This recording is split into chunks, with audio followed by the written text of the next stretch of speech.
Oh nein. Sag es mir, bitte. Bist du eifersüchtig wegen Arno? Ja. Nehmen Sie es nur. Na gut, ehe ich mich schlagen lasse. Firma dankt. Was machst du denn da mit meinem Geld?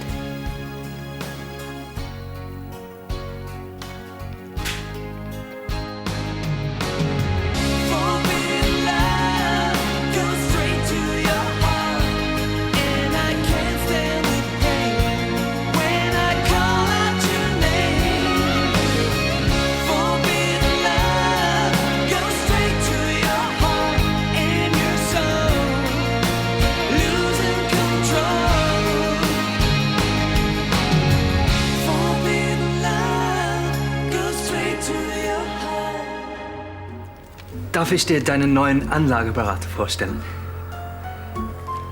Moment. Ich kenne sie doch irgendwoher. Stadtrassers ist ein Kasper. Er hat damals den Architekturwettbewerb organisiert. Ach, ja, genau. Was haben Sie denn mit Anlageberatung zu tun? Oh, Herr Kasper ist ein Spezialist für Aktienfonds. Er spekuliert seit Jahren sehr erfolgreich an der Börse. Dafür haben Sie auch noch Zeit. Heutzutage läuft das alles übers Internet. Normalerweise kümmere ich mich nur um meine eigenen Geschäfte. Ach, ist es nicht fantastisch, dass er in deinem Fall eine Ausnahme macht? Ja. Tja, Herr Kasper, wir haben Ihre Zeit schon lange genug beansprucht. Ja, Sie haben recht. Ich muss dringend gehen. Wir haben ja alles besprochen. Und also, auf Wiedersehen. Ja. Bis bald. Wiedersehen. Ach, du hättest ruhig etwas freundlicher sein können. Der Mann ist ein Finanzgenie. Der Täter scheint sich seiner Sache ganz schön sicher zu sein. Wie kommst du darauf? Ja, seine Handschrift. Es ist doch wie ein Fingerabdruck. Hat leider etwas gedauert. Mir tut mich inzwischen nichts angefasst. Natürlich nicht. Wenn ich mir die Sache hier so anschaue, bist du wirklich sicher, dass du alles im Griff hast? Ich bin hier, um Kathi zu schützen, nicht das ganze Schloss. Hier kann also einfach jemand reinmarschieren und einen Sprengsatz zünden, ja? Deshalb werden wir die Sicherheitsmaßnahmen ab jetzt auch verstärken. Und wie, wenn ich fragen darf? Eins nach dem anderen, Heino. In so einem Riesenkasten kannst du mich gar nicht beschützen. Zunächst muss ich dein Zimmer noch mal gründlich untersuchen. Alles andere sehen wir dann später. Soll ich dir nicht besser helfen? Ich mach das schon. Und bitte, lasst mich dabei am besten allein, ja? Wie kommst du dazu, diesem Hobby-Anlageberater mein Geld zu geben? Wie oft soll ich es dir denn noch sagen? Kasper ist ein alter Hase im Börsengeschäft. Das behauptet er. Wieso dann so misstrauisch? Weil mir ein Profi nun mal lieber wäre als ein Freizeitmakler. Außerdem ist es mein Geld, verdammt! Was regst du dich so auf? Es geht um lächerliche 12.000 Mark, nicht um dein ganzes Geld. Willst du damit sagen, dass du ihm eigentlich auch nicht vertraust, oder was? Steffi, kein Mensch setzt sein Geld auf nur eine Karte. Ich habe natürlich mehrere Eisen im Feuer. Ohne mich vorher zu fragen? Sag mal, das wird ja immer besser. Neulich im Casino habe ich 54.000 für dich gewonnen. Wenn ich dich vorher gefragt hätte, ob ich mit deinem Geld spielen darf. Hätte ich Nein gesagt, das ist doch klar. So ist es nun mal, wenn man aus einem kleinen Vermögen ein großes machen will. Man muss sich schnell entscheiden und alle Chancen nutzen.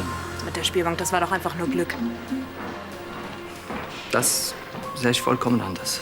Aber na bitte, ich will dich zu nichts zwingen. Philipp, ich möchte doch nur, dass du mich bei sowas vorher informierst. Sag es ganz einfach. Wenn du mir nicht mehr vertraust, dann kümmere ich mich eben nicht mehr um deine Finanzen. Ich wollte dir nur einen Gefallen tun. Ach, Tag, Erika. Hi. Auch ein Kaffee, er ist gerade fertig. Ja, gern. Möchten Sie auch was essen? Nee, danke. Ich habe überhaupt keinen Hunger. Nina hat sich nicht zufälligerweise gemeldet. Tut mir leid, nein. Aber eine Aushilfe aus den No Limits hat angerufen. Was wollte er? Seine Schicht absagen, glaube ich. Ach, das noch. Naja, ich wollte sowieso heute Abend nach dem Rechten sehen. Sie vermissen Nina. Hm? Sie wird sich bestimmt in den nächsten Tagen melden. Hoffentlich ist ja nichts passiert. Oh, nein. Sie hat schon so viele Reisen alleine gemacht. Dabei bin ich selber schuld, dass sie weggefahren ist. Das alles nur, weil ich sie mit meiner Eifersucht verunsichert habe.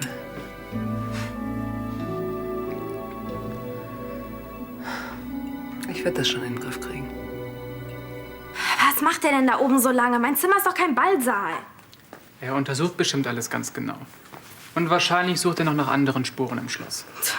Als wenn das irgendwas bringen würde. Hauptsache, dein Zimmer ist wieder sicher. Wenn es jemand wirklich drauf anlegt, dann könnte er auch eine Bombe ja in der Vase hier verstecken. Gerade deshalb muss Mark seinen Job ab jetzt besser machen. Schon vergessen, dass Clarissa hinter all dem steckt?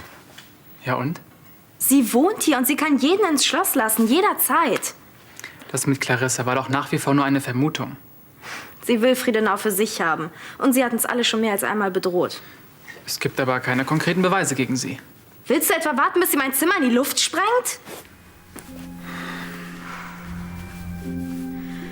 Ich habe Angst, Heino.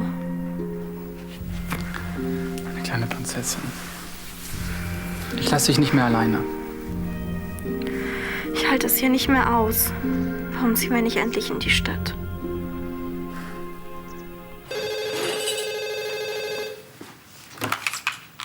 Sander? Arno? Hallo? Wie geht's dir? Ganz gut soweit, viel Arbeit. Ja, wie bei mir. Du möchtest sicher Elisabeth sprechen. Ja, ist das möglich? Du hast Glück, dass du sie noch erwischt. Sie will nämlich heute Abend ausgehen. Ja, mit mir. Wir sind verabredet. Ach so, na dann. Ich glaube, sie kommt gerade aus dem Zimmer. Moment. Ist viel Arbeit zurzeit, hast du gesagt? Ja, in der Firma geht's mal wieder drunter und drüber. Ah, da ist sie schon. Also mach's gut, Arno. Du auch, ja. Arno? Elisabeth? Ich konnte sie über Handy nicht erreichen. Vergessen, das blöde Ding anzustellen. Das macht ja nun gar nichts. Ich wollte nur bitten, ob wir uns vielleicht später treffen können. In einer Stunde in meinem Büro. Im Büro, ja, natürlich. Dann bis gleich. Ich freue mich. Gut, bis später.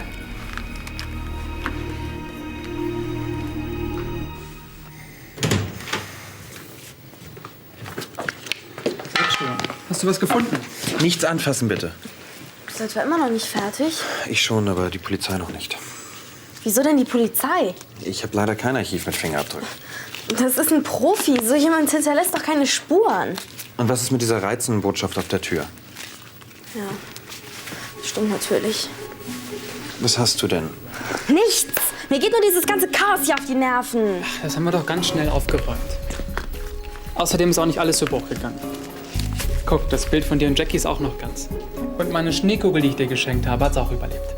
Sag mal, Kathi, könntest du Plastikfolie von unten holen, bitte? Es ist für die Spurensicherung besser, wenn man die Schrift abdeckt.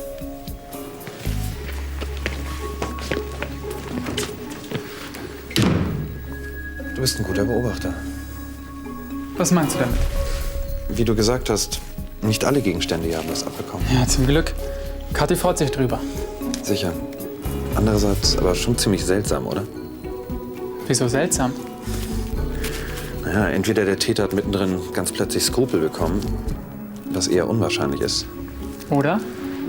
Die Täterin wollte nicht, dass persönliche Gegenstände beschädigt werden. Die Täterin? Was willst du damit sagen? Könnte es sein, dass Kathi den Anschlag selbst inszeniert hat?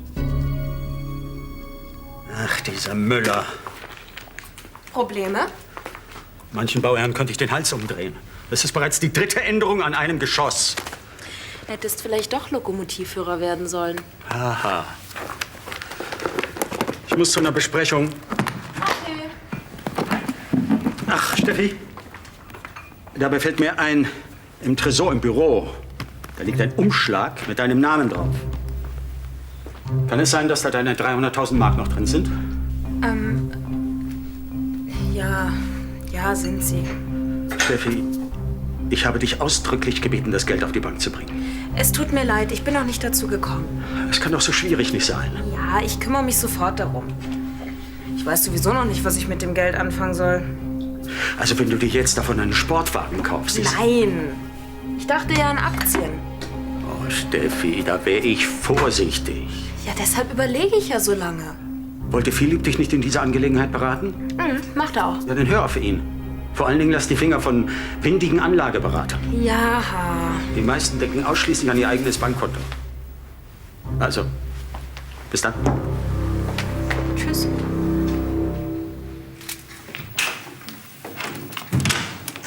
Entschuldigen Sie, Erika. Hätten Sie vielleicht einen Moment Zeit für mich? Natürlich. Augenblick. So. Auch ein Glas Wasser? Nein, danke.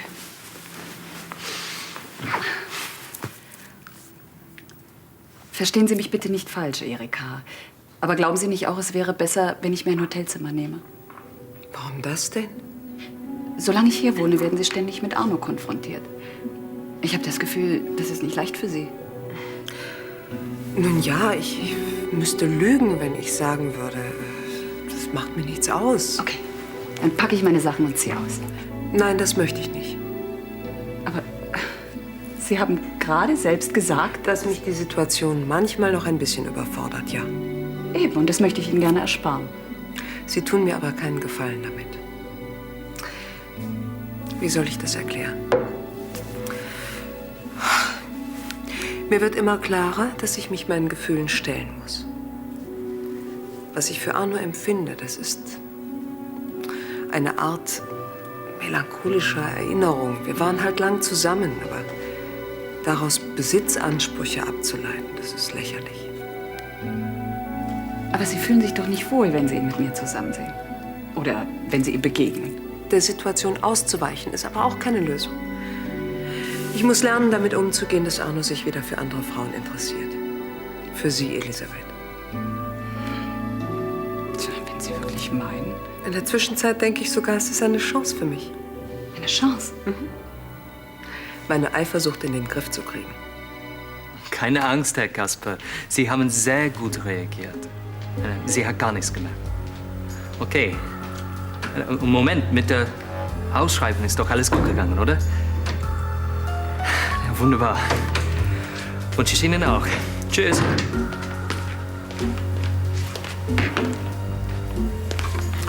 Bist allein? Sieht's aus, hm? Eigentlich war ich jetzt mit einem Bauherrn verabredet. Wo ist denn das Problem? Wenn er sich verspätet, kann ich meine Verabredung mit Elisabeth in den Wind schreiben. Ja. Soll ich den Termin übernehmen? Das hat keinen Sinn. Du bist mit dem Projekt nicht vertraut. Wie du meinst. Aber was anderes kannst du für mich tun. Soll ich Elisabeth ausführen? Danke, das mache ich schon selbst. Du kannst unsere Stefanie veranlassen, endlich vieles Geld aus unserem Tresor zu schaffen und auf die Bank zu bringen. Hast du Angst vor Einbrechern? Ja, das auch. Aber vor allem vor windigen Anlageberatern. Wie kommst du jetzt denn darauf? Na, sie hat irgendwas in der Richtung angedeutet. Unternommen hat sie zwar noch nichts, denke ich, aber... Keine Angst. Ich rede ihr diese Flausen schon aus. Na gut, ich verlasse mich auf dich. Herr Müller, da sind Sie endlich. Guten Tag. Guten Tag. Gut, Milli, dann kommen wir nachher zu euch rüber, ja? Okay, tschüss. Sag mal, bist du einverstanden, wenn wir nachher zu Uli und Milli fahren? Wenn Marc bis dahin fertig ist, klar. Sucht er etwa immer noch nach Spuren? Er hat inzwischen das halbe Schloss auf den Kopf gestellt. Und sogar Clarissas Dienstmädchen in die Mangel genommen. Bianca? Wieso das denn? Marc geht fest davon aus, dass der Täter nicht von außerhalb kommt. Sie ist Clarissas Angestellte, so gesehen. Ganz auszuschließen ist es nicht.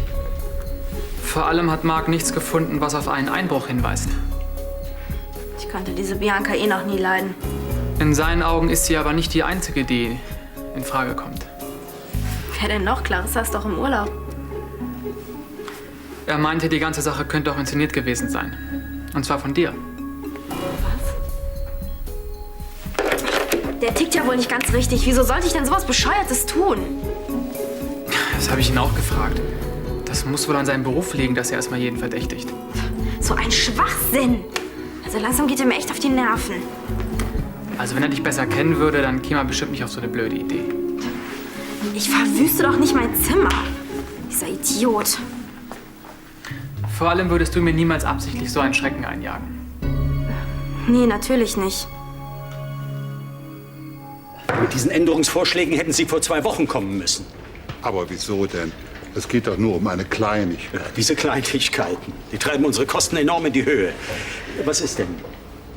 Ah, entschuldigen Sie mich einen Moment. Wie ich sehe, werde ich mich noch ein paar Minuten gedulden müssen. Ne? Ach, ich fürchte, dabei wird es nicht bleiben. Ich kann ja Zeitung lesen, solange bis Sie fertig sind. Tut mir leid, Elisabeth, aber wir werden unsere Verabredung verschieben müssen. Seinetwegen? Ein unglaublich sturer Mensch. So sieht er auch aus. Sie sind mir nicht böse? Aber nein. Was sein muss, muss sein. Danke. Ist schon gut. Das ist nun mal der Job. Ja, wo und wann treffen wir uns? Ja. Wieder hier im Büro, so gegen 7. Ach, diesen Weg raus will ich Ihnen nicht noch mal zumuten. Wann ich genau fertig bin, weiß ich allerdings nicht. Ja, dann schlage ich vor, Sie holen mich von zu Hause ab. Erika ist heute Abend nicht da. Also gut. Sonst hätte ich das nicht vorgeschlagen. Gut. Ich beeile mich. Hallo, ihr zwei. Was ist? Kommen Sie doch rein. Danke, ich warte draußen. Zum Quatschen kommen Sie schon. Es ist mir wirklich lieber so, ja? Dann eben nicht. Hi, ihr nehmt euch einfach selbst, ja? Ja, was ist denn mit deinem Aufpasser los? Der lässt sich ja auch gar nichts an. Ach, seit dem Anschlag auf mein Zimmer ist er ein wenig nervös. Das wäre ich aber auch. Der hat ja wohl gerade versagt. Das kann man wohl laut sagen. Wisst ihr denn mittlerweile, wie der Täter überhaupt ins Schloss gekommen ist? Nicht die geringste Ahnung. Das heißt, das könnte jederzeit wieder passieren. Jetzt mal nicht den Teufel an die Wand. Jedenfalls halte ich es auf Friedenau nicht mehr aus. Wenn eure Wohnung frei wäre, würde ich heute noch umziehen. Ja, wir sind leider noch nicht so weit. An mir liegt's nicht. Ich gucke dauernd die Wohnungsanzeigen durch. Weiß ich ja. Lass dich doch unter Polizeischutz stellen. Ein Polizist kann auch nicht mehr machen als Marc. Im Zweifelsfall nervt er nur noch mehr. Ich muss aus dem Schloss raus. So viel steht fest. Tja, das sehe ich mittlerweile genauso. Hallo. Du bist aber früh zu Hause heute. Ja, ich habe früh Schluss gemacht. Ich muss mit dir reden. Arno hat mit dir gesprochen, stimmt's? Ja, allerdings. Es war nicht besonders klug von dir, die Sache mit den Börsengeschäften zu erwähnen, oder? Also erstens finde ich das nicht weiter schlimm. Und zweitens hat Arno mich ein bisschen überrumpelt. Dabei weißt du ganz genau, dass Arno in Geldfragen total konservativ ist. Naja, deshalb muss er ja nicht gleich falsch liegen mit seinen Bedenken. Der flippt doch schon aus, sobald er was von Spekulation hört. Er wird seine Gründe haben. Arno hat bestenfalls Vorurteile.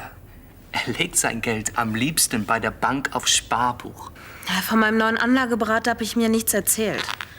Obwohl ich den schon merkwürdig finde. Was stört dich an den Herrn Kasper?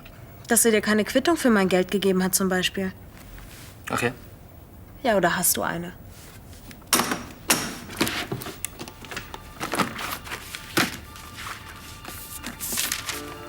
Wie wäre es mit der?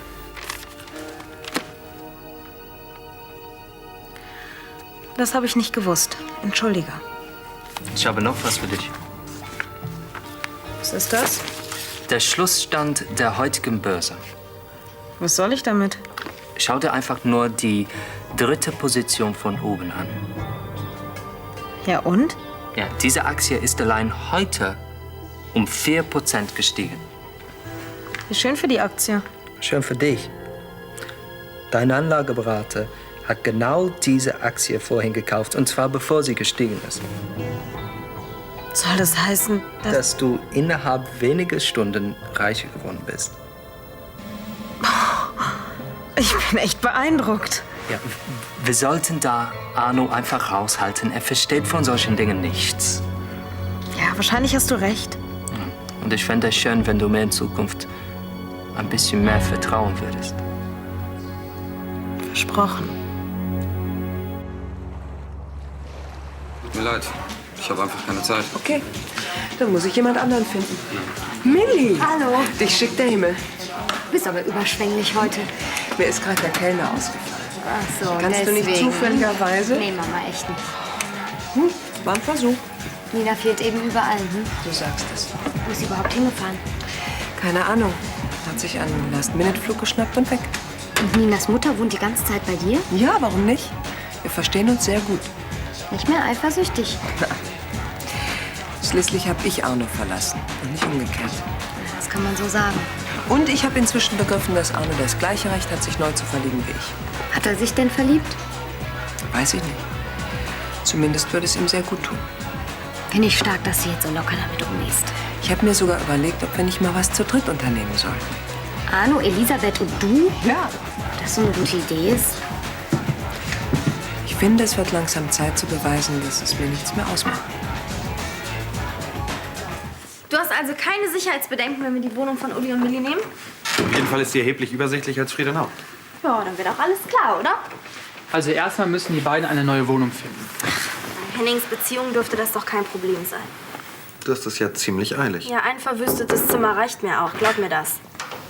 Entschuldigen Sie die Störung. Fräulein von Sterneck, Ihre Mutter ist am Telefon. Oh, endlich. Sag mal, du wolltest doch heute Nachmittag die Polizei anrufen. Stimmt, aber jetzt nicht mehr. Soll ich Kathi etwa verhaften lassen? Wenn du dir so sicher bist, warum sagst du es ihr dann nicht einfach? Weil ich ihr die Chance geben will, von sich aus alles zuzugeben. Du hast dich da echt in was verrannt. Wieso soll Kathi ihr eigenes Zimmer zerlegen? Weil sie mit dir zusammenziehen will. Du drehst immer alles so hin, wie du es gerade brauchst. Hör mal, Heino. Für jemanden, der eigentlich unter Schock stehen müsste, geht Kathi bei der Wohnungssuche sehr zielstrebig vor. Sie hat Angst und will so schnell wie möglich hier weg. Und warum verschont der Täter Kathis Lieblingssachen? Vor ein paar Tagen wollte er noch, dass sie vom Pferd fällt und sich den Hals bricht. Ist ein komischer Widerspruch, oder? Ist ja wohl ein reiner Zufall. Der Täter konnte doch gar nicht wissen, woran Kathi hängt. Liebe macht blind. Mehr fällt mir dazu echt nicht mehr ein. Toller Spruch, echt. Ruf lieber die Polizei an. Das überlasse ich dir. Aber wenn du es tust, sag Kathi vorher Bescheid. Genau das habe ich auch vor.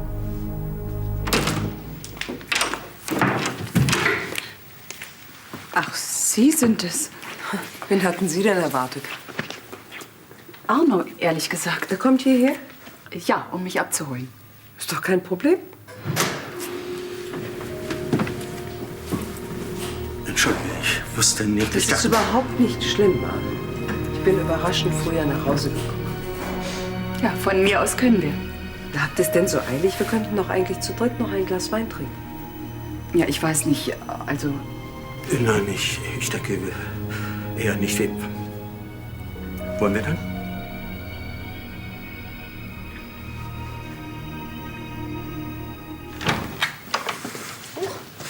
Ich gehe auf mein Zimmer. Glaub bloß nicht, dass ich kneife. Deine Sache. Was ist denn los? Habt ihr euch gestritten? Ach, der Typ ist einfach zu feige, dir es ins Gesicht zu sagen. Was? Dass er immer noch glaubt, dass du den Anschlag inszeniert hast. Ja, und wenn schon, lass ihn doch. Du brauchst es nicht gefallen lassen. Der Typ spinnt doch. Hauptsache, wir wissen, dass ich es nicht war. Ich will es aber beweisen. Und was willst du machen? Na, die Polizei holen. Die haben ganz andere Möglichkeiten, rauszufinden, wer hinter dieser Schweinerei steckt, als unser Hobbydetektiv. Wozu denn der ganze Aufwand? Also wenn es dich nicht stört, dass er dich verdächtigt. Mich stört es, und zwar gewaltig. Ja, aber doch bitte nicht die Polizei. Warum denn nicht? Weil er recht hat. Ich habe das mit meinem Zimmer selber gemacht.